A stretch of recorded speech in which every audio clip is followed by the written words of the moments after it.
ये आदमी किसी चीज को बेरहमी से काट रहा था। आपको जानकर हैरानी होगी क्योंकि वो एक प्यारी सी जिंदा लड़की थी। क्या लगता है आपको वो ऐसा क्यों कर रहा था? चलिए शुरू से जानते हैं इस मजेदार कहानी को। कहानी की शुरुआत होती है एक लड़की से जिसका नाम जूजून है। एक बर्फीली रात उसकी कार सुनसान सड़क पर खराब हो जाती है। बर्फ लगातार गिर रही होती है। मजबूर होकर वो रेस्क्यू सर्विस को कॉल करती है। मदद का इंतजार करते हुए जूजून अपने मंगेतर सू हान को फोन करती है जो नेशनल इंटेलिजेंस एजेंसी में काम करता है और उसे अपनी हालत के बारे में बताती है। उसी वक्त एक अजनबी आदमी उसकी कार के पास आता है और कहता है कि वो गाड़ी ठीक कर देगा। सू हान फोन पर ही सतर्क हो जाता है और जूजून से कहता है, कार का दरवाजा मत खोलना, बाहर मत निकलना, बस अंदर रहो और रेस्क्यू व्हीकल का इंतजार करो। जूजून उसकी बात मान लेती है और उस आदमी की मदद लेने से मना कर देती है। फिर कॉल कट हो जाती है। लेकिन तभी वो आदमी हाथ में हथौड़ा लेकर दोबारा कार के पास आता है। वो कार का शीशा तोड़ देता है और अंदर घुसकर जूजून पर हमला कर देता है। जूजून पूरी कोशिश करती है खुद को बचाने की, लेकिन वो बेरहमी से उस पर कई वार करता है। इसके बाद वो उसे जबरदस्ती एक सुनसान जगह पर ले जाता है जो असल में उसका कसाई खाना और घर होता है। जूजून जिंदगी की भीख मांगती है और बताती है कि वो गर्भवती है, लेकिन ये सुनकर भी उस आदमी का दिल नहीं पिघलता। वो बेरहमी से उसकी जान ले लेता है और सबूत मिटाने की कोशिश करता है। उसी दौरान जूजून के हाथ से उसकी एंगेजमेंट रिंग गलती से फिसलकर नाली के पास गिर जाती है। वो उसे ढूंढने की कोशिश करता है, लेकिन जब नहीं मिलती तो वो उसे नजरअंदाज कर देता है और अपनी क्रूर हरकतें जारी रखता है। आइए आगे की कहानी देखते हैं ताकि पता चल सके कि इस बेरहम हत्यारे के पीछे कोई वजह या कहानी छुपी है या नहीं। कुछ दिन बाद 3 छोटे बच्चे एक पुल के नीचे खेल रहे होते हैं। उनमें से एक को एक काला पैकेट दिखाई देता है। जिज्ञासा में वो उसे खोलता है और अंदर देखकर डर से कांप उठता है क्योंकि उसमें मानव शरीर का एक हिस्सा होता है। पुलिस को सूचना मिलते ही बड़ी संख्या में जवान उस इलाके में भेजे जाते हैं ताकि बाकी हिस्सों को ढूंढा जा सके। जूजून के पिता टीम लीडर जांग भी मौके पर पहुंचते हैं। उनके दिल में डर बैठा होता है क्योंकि उनकी बेटी कई दिनों से लापता है। लंबी तलाश के बाद एक पुलिस अफसर नदी के तल में एक संदिग्ध चीज देखता है। वो डंडे से उसे पलटता है और सन्न रह जाता है। वो एक कटा हुआ सिर होता है। घबराया हुआ अफसर बाकी पुलिस वालों को आवाज देता है, लेकिन इस हंगामे में मीडिया और भीड़ वहां इकट्ठा हो जाती है। इसी दौरान हालात और बिगड़ जाते हैं जब एक फॉरेंसिक कर्मचारी सबूत वाला डिब्बा लेकर चलते हुए फिसल जाता है। डिब्बा खुल जाता है और वो सिर सीधे सू हान और टीम लीडर जांग के सामने लुढ़क जाता है। ये दृश्य दोनों के लिए असहनीय होता है। जूजून के अंतिम संस्कार में सू हान अपने आंसू रोक नहीं पाता। जिस लड़की से वो शादी करने वाला था उसे इतनी बेरहमी से मार दिया गया और वो कारण तक नहीं जानता। सू हान दिल ही दिल में कसम खाता है कि वो हत्यारे को ढूंढेगा और उसे कानून से भी ज्यादा दर्दनाक सजा देगा। अगले दिन सू हान अपने सीनियर से मिलता है और 2 हफ्ते की छुट्टी लेता है। फिर वो खुद ही जांच शुरू कर देता है। एक करीबी दोस्त की मदद से वो एक खास ट्रैकिंग डिवाइस हासिल करता है जो कैप्सूल जैसा होता है। इसके बाद वो 4 संदिग्धों की फाइलें पढ़ता है जो टीम लीडर जांग ने दी होती हैं। जांग भी चाहता है कि उसकी बेटी का कातिल ऐसी सजा पाए जो कानून भी नहीं दे सकता। सू हान पहले संदिग्ध के घर पहुंचता है। वो आदमी अपनी ही दुनिया में व्यस्त होता है और खतरे को नहीं समझ पाता।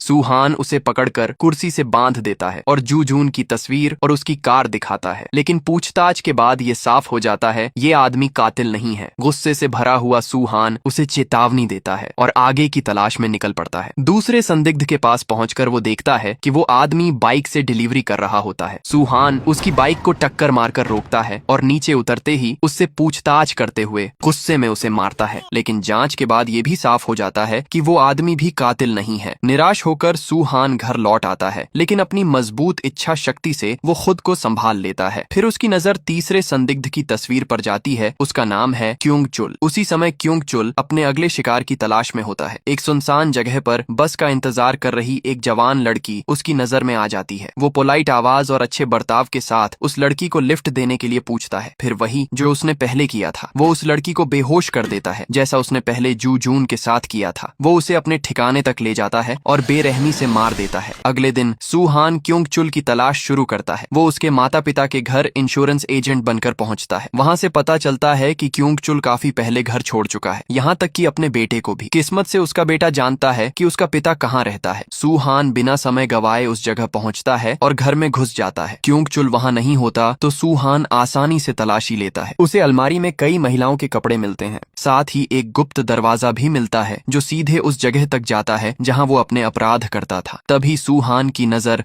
नाली के नीचे फंसी जू जून की अंगूठी पर पड़ती है। अब उसे पूरा यकीन हो जाता है यही असली कातिल है। उधर पुलिस भी क्योंगचुल को मुख्य संदिग्ध घोषित कर देती है और उस स्कूल पहुंचती है जहां वो बच्चों की बस चलाता है, लेकिन पुलिस थोड़ी देर से पहुंचती है। क्योंगचुल पहले ही बच्चों को घर छोड़ने निकल चुका होता है। क्योंगचुल जानता है कि एक छात्रा सबसे आखिर में उतरेगी। इसी मौके का फायदा उठाकर वो उसे अगवा करता है और पास के एक खेत की ओर ले जाता है, लेकिन इससे पहले कि वो कुछ कर पाता सूहान वहां पहुंच जाता है। क्योंगचुल सोचता है कि सूहान अकेला और कमजोर पुलिस वाला है, इसी वजह से वो उस पर अटैक कर देता है, लेकिन इस बार बुरी तरह पिटने वाला वो खुद होता है। सूहान के पास उसे मारने का मौका होता है, लेकिन वो ऐसा नहीं करता क्योंकि मरना उसके लिए बहुत आसान सजा होती। सूहान चाहता है कि वो जिंदा रहकर अपने किए का दर्द झेले। वो उसके शरीर में एक ट्रैकिंग डिवाइस डाल देता है और उसका हाथ तोड़ देता है। जब क्योंगचुल होश में आता है तो उसके पास एक लिफाफा रखा होता है जिसमें पैसे होते हैं। ये पैसे सूहान ने जानबूझकर दिए होते हैं ताकि वो इलाज करवा सके। सूहान नहीं चाहता कि कातिल इतनी जल्दी मर जाए। क्योंगचुल उलझन में होता है, उसे समझ नहीं आता कि सूहान चाहता क्या है। वो सोचता है कि सूहान बस एक पागल आदमी है। इसके बाद वो टैक्सी लेकर शहर की तरफ जाने लगता है और यहीं से सूहान का खूनी खेल असल में शुरू होता है। शहर की तरफ जाते वक्त उसे एहसास होता है कि इस टैक्सी में पहले से ही एक अजीब माहौल है। क्योंगचुल देखता है कि टैक्सी ड्राइवर की फोटो डैशबोर्ड पर लगी तस्वीर से मेल नहीं खा रही। तभी उसे समझ आता है वो खुद एक जाल में फंस चुका है। ड्राइवर और पीछे बैठा आदमी असल में लुटेरे होते हैं। तीनों के बीच जबरदस्त हाथापाई शुरू हो जाती है।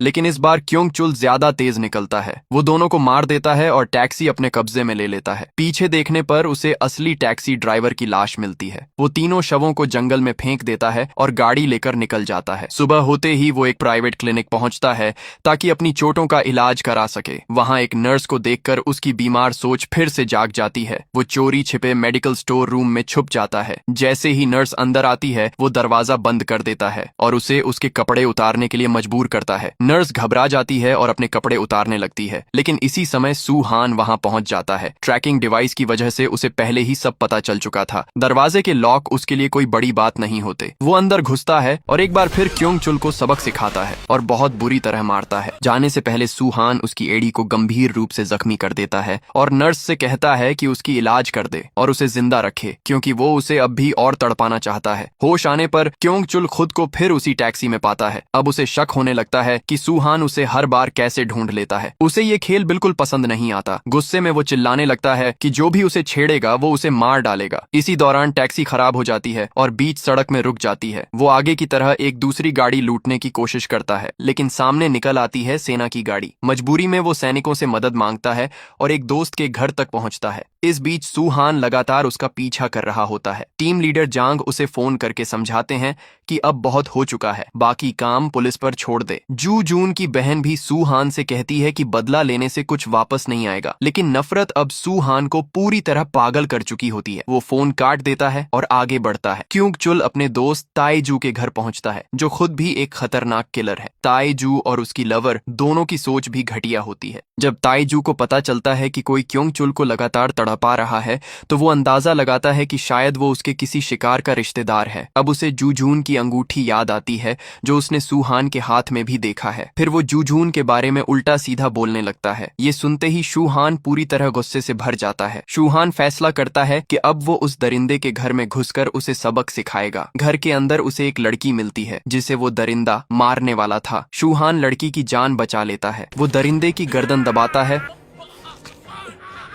और उसका हाथ टेबल पर रखकर काट देता है। बाहर खड़ा क्योंगचुल शोर सुन लेता है और बंदूक लेकर अंदर घुस आता है। जैसे ही वो सूहान को देखता है वो तुरंत फायर कर देता है, लेकिन सूहान गोलियों से बचते हुए बाहर भाग जाता है और सीधे ऊपर की मंजिल की ओर चढ़ जाता है। दोनों हत्यारे अलग अलग होकर सूहान को ढूंढने लगते हैं। तभी ताईजू की गर्लफ्रेंड सूहान पर हमला कर देती है, लेकिन वार चूक जाता है। अगले ही पल सूहान उसे जोरदार जवाब देता है और उसे बेहद बुरी हालत में छोड़ देता है। इसके बाद क्योंगचुल की बारी आती है। शूहान फर्श पर कांटेदार हुक फेंक देता है ताकि वो जाल में फंस जाए। जैसे ही क्योंगचुल उन पर पैर रखता है, शूहान झपट कर उस पर टूट पड़ता है और लगातार उसके सिर पर वार करता है। फिर वो पुलिस को कॉल करता है। पुलिस ताइजू और उसकी गर्लफ्रेंड को गिरफ्तार कर लेती है। वहीं क्योंगचुल को इलाज के लिए दूसरी जगह भेज दिया जाता है, लेकिन शूहान को लगता है कि ये टॉर्चर अब भी काफी नहीं है। बाद में एक ऑफिसर उसे बताता है कि क्योंगचुल के पेट में एक ट्रैकिंग डिवाइस मिली है। शूहान उसे चुप रहने को कहता है ताकि ये बात क्योंगचुल को पता न चले, क्योंकि ट्रैकिंग डिवाइस उसने ही लगाई थी। इसके बाद वो पर्दा हटाकर देखता है कि क्योंगचुल अब भी सोया हुआ है। ये देखकर वो निश्चिंत होकर वहां से चला जाता है, लेकिन असल में वो सिर्फ नाटक था। कुछ देर बाद क्योंगचुल को एक पुरानी और सुनसान सुरंग में ले जाया जाता है। अब उसे समझ आ जाता है कि शूहान हर बार उसे कैसे ढूंढ लेता था और उसकी हर हरकत कैसे जान लेता था। उस डिवाइस से बातें करते हुए क्योंगचुल शूहान को चुनौती देता है, अगर तुमने मुझे अभी नहीं मारा तो मैं तुम्हें जिंदगी भर पछताने पर मजबूर कर दूंगा। वो बताता है कि मरने से पहले जूजून ने उससे जिंदगी की भीख मांगी थी क्योंकि वो गर्भवती थी। ये सुनकर शूहान पूरी तरह टूट जाता है। उसे इस बारे में कुछ भी पता नहीं था। अब सिचुएशन अचानक पूरी तरह पलट जाती है। क्योंगचुल एक मेडिकल स्टोर में घुसता है। वो दुकानदार को मार देता है और बहुत सारी दवाइयां चुरा लेता है। पेट पूरी तरह खाली करने के बाद उसे आखिरकार ट्रैकिंग डिवाइस मिल जाती है। उसी समय एक आदमी टॉयलेट इस्तेमाल करने आता है। क्योंगचुल उसे बेहोश करता है और ट्रैकिंग डिवाइस उसके मुंह में डाल देता है। जब शूहान वहां पहुंचता है तब तक सब कुछ खत्म हो चुका होता है। वो क्योंगचुल का लोकेशन खो देता है। अचानक पुलिस को एक कॉल आती है। वो कॉल क्योंगचुल का था। वो कहता है कि सब हिसाब चुकाने के बाद वो खुद को पुलिस के हवाले कर देगा। उधर शूहान अस्पताल में होता है जहां ताइजू का इलाज चल रहा है। वो उससे क्योंगचुल के बारे में पूछताछ करता है। ताइजू हंसते हुए पागलों की तरह कहता है, वो तुमसे बदला तुम्हारे पूरे परिवार को मार कर लेगा ताकि तुम जिंदगी भर तड़पते रहो। फिर वो पुलिस के सामने खुद को सौंप देगा और तुम कुछ भी नहीं कर पाओगे। ये कहकर ताइजू हंसता रहता है, जो देखकर शूहान बहुत गुस्से में आ जाता है और उसे ऐसा सबक देता है कि वो जिंदगी भर हंस नहीं पाएगा। अब शूहान और पूरी पुलिस टीम तेजी से कैप्टन जांग के घर की ओर रवाना होती है, लेकिन अब बहुत देर हो चुकी थी। क्योंगचुल डिलीवरी स्टाफ का भेष बनाकर टीम लीडर जांग से दरवाजा खुलवाता है। जैसे ही दरवाजा खुलता है वो भयानक तरीके से जांग पर हमला कर देता है। इसके बाद वो जून की बहन को भी बुरी तरह से मार देता है और फिर पुलिस को कॉल करता है। वो कहता है, मैं अब आत्मसमर्पण करने वाला हूँ और इस खेल का विजेता मैं ही हूँ। ये सब शूहान भी सुन रहा होता है। क्योंगचुल आत्मसमर्पण की जगह और समय बताकर फोन काट देता है। पुलिस तुरंत इलाके को घेर लेती है और हत्यारे के आने का इंतजार करने लगती है और हम देखते हैं कि क्योंगचुल झूठ नहीं बोल रहा था। वो एक गाड़ी से सीधे उतरता है और बिल्कुल निडर होकर आगे बढ़ता है। पुलिस उसे पकड़ने ही वाली होती है, लेकिन एक बात क्योंगचुल ने सोची ही नहीं थी। शूहान के पास अब खोने के लिए कुछ भी नहीं बचा था। वो पुलिस की आंखों के सामने ही क्योंगचुल को किडनैप कर लेता है। शूहान क्योंगचुल को फिर से उस कत्ल खाने में ले जाता है। वो क्योंगचुल को एक विशाल गिलोटिन मशीन के नीचे बांध देता है। वो उसे एक रस्सी मजबूती से पकड़ने को कहता है जो दरवाजे से जुड़ी होती है। अगर रस्सी छूटी तो विशाल ब्लेड सीधे नीचे गिरेगा। सब कुछ तैयार करने के बाद शूहान वहां से चला जाता है। जाने से पहले वो क्योंगचुल के परिवार को फोन करके वहीं बुला लेता है। परिवार के 3 लोग घबराए हुए वहां पहुंचते हैं और चुन को ढूंढने लगते हैं। अंदर से क्योंगचुल उनकी आवाजें सुनता है। वो डर जाता है, लेकिन अब वो कुछ भी बदल नहीं सकता। दरवाजा खुलता है और तीनों लोग एक ऐसा दृश्य देखते हैं जो जिंदगी भर उनका पीछा नहीं छोड़ेगा। उधर शूहान दूर जाते हुए अंदर की हर आवाज सुन रहा होता है। जब उसे पता चलता है कि हत्यारा अपनी सजा पा चुका है तो वो टूटकर रोने लगता है। इस फिल्म में असली राक्षस कौन था, हत्यारा या फिर शूहान? इसका जवाब कमेंट में जरूर देना और इस मूवी को 5 स्टार में से आप कितने दोगे वो भी कमेंट में जरूर बताना।